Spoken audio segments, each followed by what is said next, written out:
I'm Sarah Burtch with Brockvilleist News, and here are your top headlines today, April 9th, 2026.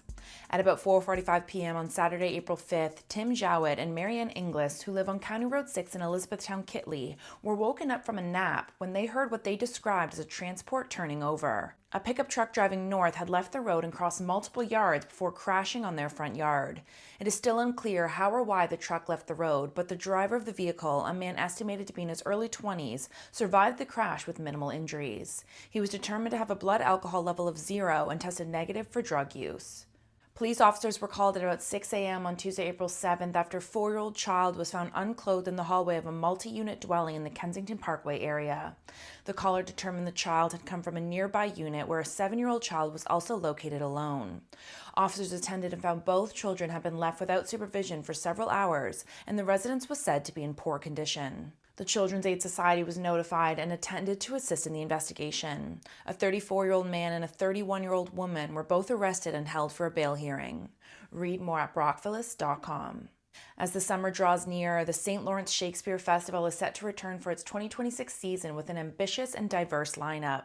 Running from mid-July through early August, the festival's repertoire this season includes fresh takes on Shakespearean classics, musical celebrations, local landmarks, and original works.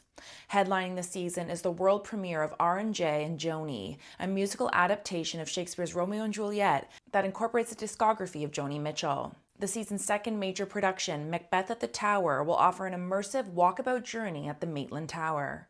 Read more at brockvilleist.com. Rideau Ground Search and Rescue is a dedicated team of 48 trained volunteers who support search and rescue operations, and they are now looking to welcome in new members.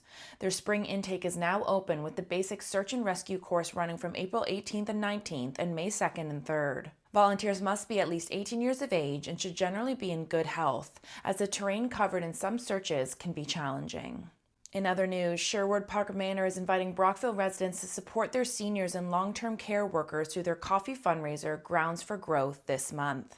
The campaign encourages patrons at Cozy's Tea Room and Richard's Coffee House to support the manor by either rounding up their purchase at the participating coffee shop to the nearest dollar, with 100% of money going towards the manor, or they can purchase a coffee credit card for a local long-term care worker, which the workers can redeem throughout the month. For more on these stories and other local news, visit brockvilleist.com. You can use my code SarahB2026 for 10% off your subscription.